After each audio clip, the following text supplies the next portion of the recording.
Kaya Muhammad Shah Alam. Assalamualaikum warahmatullahi wabarakatuh. Datuk Pengerusi, saya ingin terus kepada butiran B48, butiran 020400 Lembaga Penduduk dan Pembangunan Keluarga Negara, dan bersekali dengan P48, yakni butiran 00300 juga berkenaan dengan Lembaga Penduduk dan Pembangunan Negara. Terdapat peningkatan bagi kedua-dua butiran ini menunjukkan keprihatinan kementerian dalam isu penduduk dan juga pembangunan keluarga. Saya difahamkan sebuah pusat fertiliti akan diwujudkan di Shah Alam. Saya mengalu-alukan usaha murni ini untuk memastikan ada kesinambungan anak-anak yang baru dilahirkan bagi menggantikan warga kita yang semakin menua. Saya mohon kementerian untuk memaklumkan status pembangunan pusat fertiliti ini, di mana ianya akan diwujudkan dan berapakah peruntukan yang akan disalurkan. Yang keduanya berkenaan dengan B48 butiran 030300 pembangunan dan perkembangan kanak-kanak.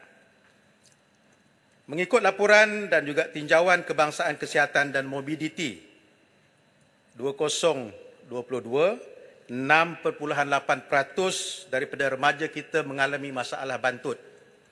Apakah perancangan pihak kementerian dalam menangani masalah ini? Masalah bantut ini bukan sahaja bergantung kepada pemakanan, tetapi dianya juga bergantung kepada isu-isu yang melibatkan persekitaran, pergerakan yang memerlukan kepada kawasan lapang dan juga kawasan rekreasi. Yang ketiga, P48 butiran 10001 Pusat Jagaan Harian Warga Emas. Terdapat juga peningkatan dalam belanjawan kali ini dan saya ingin mohon penjelasan daripada pihak kementerian. Apakah perancangan dan hal tuju yang serius oleh kerajaan dalam mengangkat agenda ekonomi penjagaan, iaitu care ekonomi ini?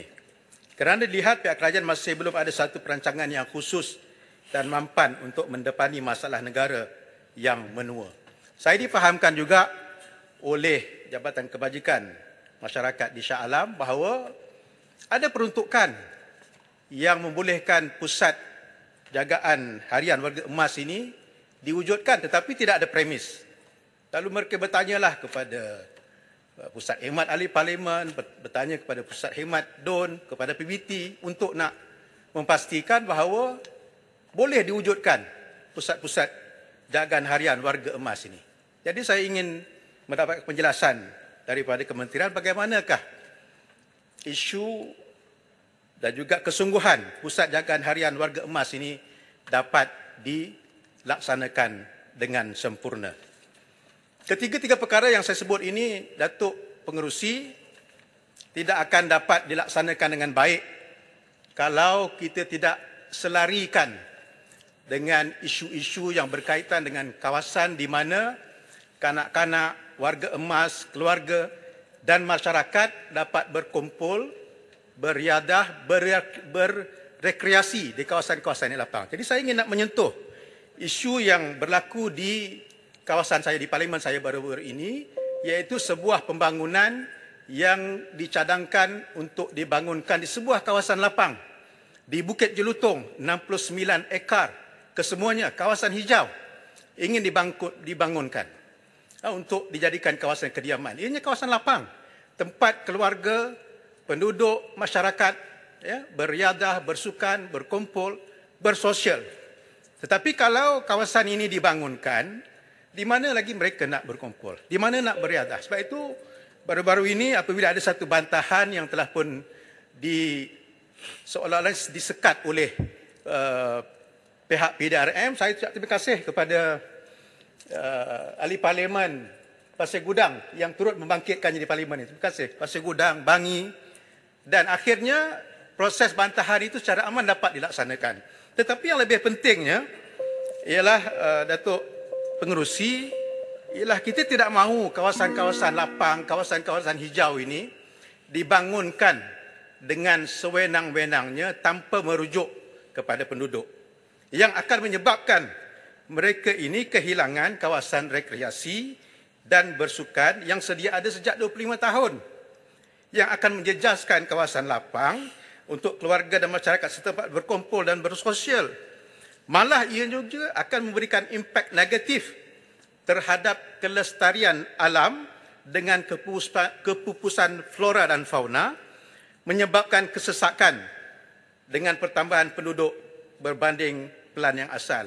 Lalu saya ingin bertanya kepada pihak Kementerian Pembangunan Wanita, Keluarga dan Masyarakat, bagaimana kita nak pastikan supaya apa yang dirancang, yang diperuntukkan oleh kementerian ini sebenarnya dapat dilakukan secara selari, ada concerted effort dengan Kementerian Perumahan Kerajaan Tempatan, dengan PBT, supaya ada kawasan-kawasan yang sesuai, yang hijau, yang mesti kita kekalkan untuk pastikan bahawa kelestarian alam ini dapat kita kekalkan dan kita dapat pastikan bahawa masyarakat akan terus dapat menikmati suasana keharmonian dalam masyarakat. Negara madani tekankan kemampanan Datuk Pengerusi. Mana mungkin ia boleh dicapai jika kawasan hijau diterangkan untuk pembangunan secara berterusan. Negara madani menekankan kesejahteraan.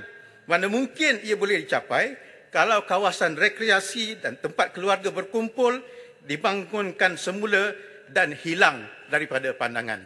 Saya mohon ada sedikit penjelasan dan juga harapan daripada Kementerian Pembangunan Wanita, Keluarga dan Masyarakat dalam isu-isu yang seumpamanya. Terima kasih, Datuk Pengerusi. Terima kasih, Muhammad Shah Alam. Dipersilakan Yang Muhammad Kapar. Bismillahirrahmanirrahim.